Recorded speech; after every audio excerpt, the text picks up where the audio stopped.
आप किसी भी चीज को देखकर उसके आउटकम को चेंज कर सकते हो। इजंट इट इंटरेस्टिंग कि आप लोगों के पास ये सुपर पावर्स हैं, आपको इसके बारे में पता भी नहीं है। इसके बारे में हम पॉइंट नंबर 2 में डिस्कस करेंगे, तो वीडियो को स्किप मत करना क्योंकि हर एक पॉइंट इतना ही इंटरेस्टिंग है। So let's begin with a video title top 10 things that will shatter your perception of reality. Let's the science fever begin. So ये कुछ 10 ऐसी चीजें हैं जो आपको भी सोच में डाल देंगी। Number 10 is nothing happens in real time. जैसे कि आप लोग जानते ही होंगे कि लाइट की स्पीड से तेज हमारे यूनिवर्स में और कुछ भी नहीं है, एंड लाइट के कारण ही हम अपने आसपास देख पाते हैं। ये चीज हमें ये जानने में कि यूनिवर्स कितना पुराना एंड कितना बड़ा है में तो हेल्प करती है, बट ये कोई कॉस्मोलॉजिकल इवेंट जो थोड़े डिस्टेंस में हो रहा होगा उसे उसी टाइम देखने से रेस्ट्रिक्ट करती है। इस पॉइंट को मैं आपको एक एग्जाम्पल से समझाता हूँ। मान लो कि यहाँ से 100 लाइट ईयर्स दूर एक स्टार है जो कि ब्लास्ट हो गया है, तो हम अभी उस स्टार को एक्सप्लोड होते नहीं देख पाएंगे, बल्कि जो हम देखेंगे वो है 100 साल पीछे का स्टार। एंड 100 इयर्स बाद फ्यूचर में हम उस स्टार के एक्सप्लोजन को देख पाएंगे, क्योंकि उस एक्सप्लोजन की लाइट को हमारे तक पहुंचने में 100 इयर्स लगेंगे। क्या आपको पता है कि ये हमारे डेली लाइफ में भी होता है? आई होप जब आप ये वीडियो देख रहे होगे तो आसमान में सन होगा, अगर नहीं होगा तो कोई नहीं, मैं मून के बारे में भी बताऊंगा।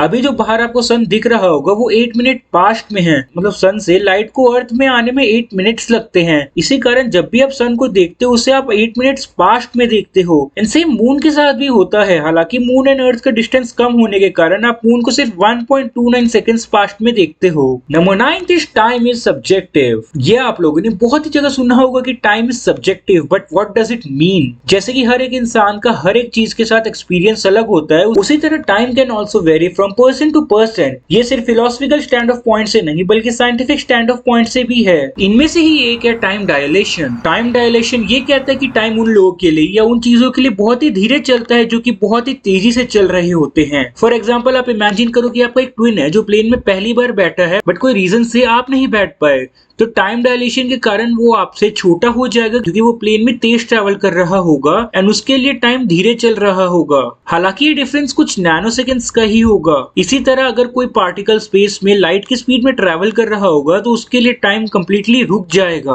अब थोड़े छोटे लेवल में इसके बारे में बात करते हैं, जैसे कि कुछ एस्ट्रोनॉट्स या कॉस्मोनॉट्स जो स्पेस में इंटरनेशनल स्पेस स्टेशन में होंगे वो टाइम को डिफरेंटली एक्सपीरियंस कर रहे होंगे then the people on the ground. अब कुछ ऐसे एग्जांपल की बात करते हैं जिससे आप पर्सनली रिलेट कर सको। अगर आपको 1 मिनट का प्लान करने के लिए बोला जाए तो वो 1 मिनट आपको 10 मिनट जितना बड़ा लगेगा। वही अगर आप अपने क्रश के साथ बैठे होगे तो 1 घंटा भी आपको 10 मिनट की तरह लगेगा। Number 8 is most of your memories are likely wrong. हमारा ब्रेन इस दुनिया का सबसे पावरफुल मशीन है, बट क्या हो अगर मैं आपको बोलूं कि यही पावरफुल मशीन हमारे मेमोरीज को चेंज कर देता है। मतलब जब भी आप कोई चीज के बारे में सोचते हो तो वो हमारे दिमाग में दोबारा कुछ डिफरेंट स्टोर होती है compare to what came out, and जब वापस उसे अगली बार आप रिकॉल करने की कोशिश करोगे तो आप वो याद करोगे जो आपने पिछली बार रिकॉल किया था। इसी रीजन से एक्सपर्ट्स आई विटनेस की कई बातों को पूरी तरीके से सीरियसली नहीं लेते हैं, क्योंकि हो सकता है कि वो कुछ अलग बता रहे हो उनके साथ जो असल में हुआ हो उससे। Number 7 is your brain put sensory information together to paint a sometime dishonest picture. So ये पॉइंट को प्रूव करने के लिए रिसर्चर्स ने बहुत ही इंटरेस्टिंग से एक्सपेरिमेंट किया, ये जानने के लिए कि कैसे हमारा ब्रेन सेंसरी इंफॉर्मेशन को एक साथ रखता है। इसी दौरान स्टडी के लिए साइंटिस्ट ने कुछ लोगों को चुना and each participant was asked to push the button, and ऐसा करने पर कुछ ही सेकंड्स बाद एक लाइट फ्लैश होगी। एंड कुछ राउंड्स बाद रिसर्चर्स ने ये नोटिस किया कि वॉलंटियर्स उस लाइट के फ्लैश होने से पहले ही उस लाइट को देख पा रहे हैं। सो आपने एक्सपेरिमेंट के बारे में तो जान लिया, अब मैं आपको ये बता दूं कि इस एक्सपेरिमेंट का मतलब क्या है। सो जब ये वॉलंटियर्स बटन को बार बार पुश कर रहे थे तो कुछ राउंड्स बाद after seeing the flash brain ने वॉलंटियर्स को ट्रिक किया एंड वो लाइट को फ्लैश होने से पहले ही देख पा रहे थे, क्योंकि ब्रेन को पहले से पता था कि बटन पुश करने के बाद क्या होगा। इस एक्सपेरिमेंट एंड इसके जैसे कई और एक्सपेरिमेंट्स के बाद रिसर्चर्स को ये पता चला कि हमारा ब्रेन मैनिपुलेटिव है। वो इंफॉर्मेशन को वेरियस सेंसेस से कलेक्ट तो करता है बट उसे रीअरेंज भी करता है।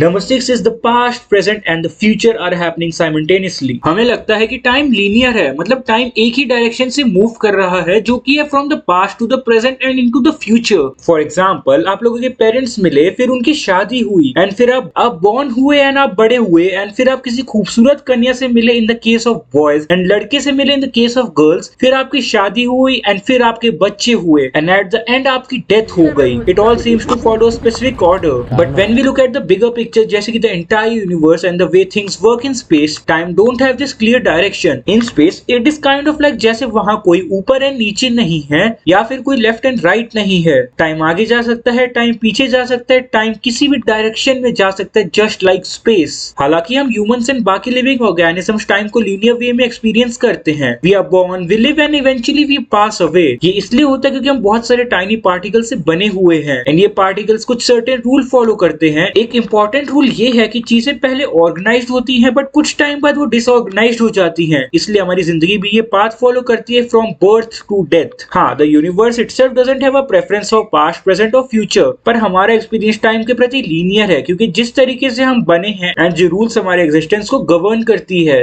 Number 5 is you now is not a you then, at least in a physical sense. ये टाइटल थोड़ा सा कंफ्यूजिंग सा लग रहा होगा पर ये पॉइंट खत्म होने तक आपको ये बिल्कुल भी कंफ्यूजिंग नहीं लगेगा। सो आप इमेजिन करो कि आपकी बॉडी एक बिग पजल है made up of different pieces and ये different pieces water, skin, teeth, bones, fat, blood and tiny particles called atom and molecules है। एंड इसमें इंटरेस्टिंग बात ये है कि इनमें से ज्यादातर पजल पीसेस जो अभी आपके पास हैं वो सेम नहीं है जो तब आपके पास थे जब आप बॉर्न हुए थे या 10 साल पहले आपके पास थे। हमारी बॉडीज एक कांस्टेंट वर्क इन प्रोग्रेस है। ऑलमोस्ट सारे टाइनी एटम्स एंड मॉलिक्यूल्स जिससे हम बने हुए हैं वो हर साल रिप्लेस होते हैं। जैसे कि आप पजल के पुराने पीसेस को हटाकर उनकी जगह नए पीसेस ले आते हैं। For example think about your skin. हमारी स्किन हर 35 डेज में पुरानी स्किन को शेड करके न्यू स्किन सेल्स को ग्रो करती है। इसके साथ साथ फैट सेल्स, हेयर्स एंड हमारे मोस्ट ऑफ द बोन्स भी रिप्लेस होती है ओवर टाइम। सो हमारी बॉडी वैसे सेम नहीं होगी जैसे वो तब थी जब हम बॉर्न हुए थे। हाँ, तो कुछ ऐसी चीजें हैं जो चेंज नहीं हुई है एंड हमारे साथ रहती हैं बचपन से 55 तक, जैसे कि हमारे adult teeth and certain brain cells called neurons.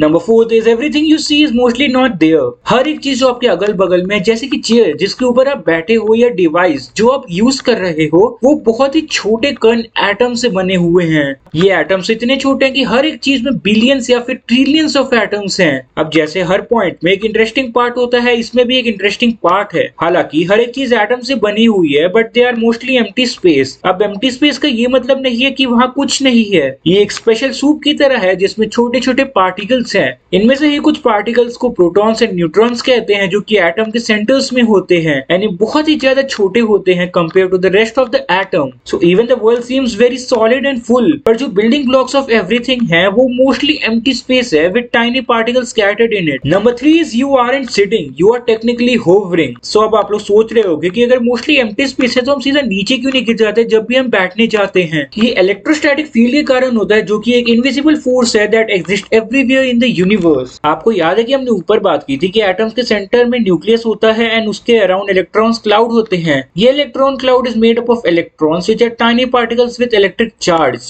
अब ध्यान से सुनना इस चीज को, जब भी ये एटम्स एक दूसरे के पास आते हैं एंड सेम चार्ज होने के कारण ये एक दूसरे को पुश करते हैं, सेम उसी तरह से जैसे कि north and north pole side of magnet एक दूसरे को पुश करते हैं। यही पुश और रिपल्शन बिटवीन एटम्स प्रिवेंट करता है आपको चीजों को हकीकत में छूने से। हाँ, इन एटम्स में बहुत सारी एम्प्टी स्पेसेस जरूर होती है बट ये tiny particles and their electric charge जो इनविजिबल फोर्स क्रिएट करती है वही इस दुनिया में हर एक चीज को गिरने से रोक के रखती है। अगली बार जब भी आप चेयर पे बैठने जाओगे तो इलेक्ट्रोस्टैटिक फील्ड को थैंक्स करते हुए बैठना, क्योंकि अगर इलेक्ट्रोस्टैटिक फील्ड ही नहीं होती तो आप बैठने की जगह सीधा नीचे गिर जाते। Number 2 is observing something can change the outcome. ये वाला पॉइंट मेरा फेवरेट है। क्वांटम फिजिक्स जिसे the world of really tiny things भी कहते हैं, उसमें एक चीज है जिसे ऑब्जर्वर इफेक्ट कहते हैं एंड ये बहुत ही ज्यादा अजीब पर साथ ही साथ में बहुत ही ज्यादा मजेदार है। इमेजिन करो कि साइंटिस्ट बहुत ही टाइनी पार्टिकल्स जैसे कि इलेक्ट्रॉन्स को देख रहे हैं यूजिंग स्पेशल मशीन्स एंड जब साइंटिस्ट इन पार्टिकल्स को करीब से देखते हैं तभी उन पार्टिकल्स का नेचर बदल जाता है एंड वो अलग तरीके से बिहेव करने लगते हैं। It's like the particle can sense that they are being watched. जब इन पार्टिकल्स को कोई नहीं देख रहा होता है तब ये लिटिल बिट्स ऑफ मैटर की तरह एक्ट करते हैं, बट जब कोई इन्हें देख रहा होता है तो ये वेव की तरह बिहेव करते हैं। तो अगर इस पॉइंट को मैं शॉर्ट में कंक्लूड करूं तो ऑब्जर्वर इफेक्ट का मतलब क्वांटम फिजिक्स में ये है कि अगर आप किसी चीज को देख रहे होते हो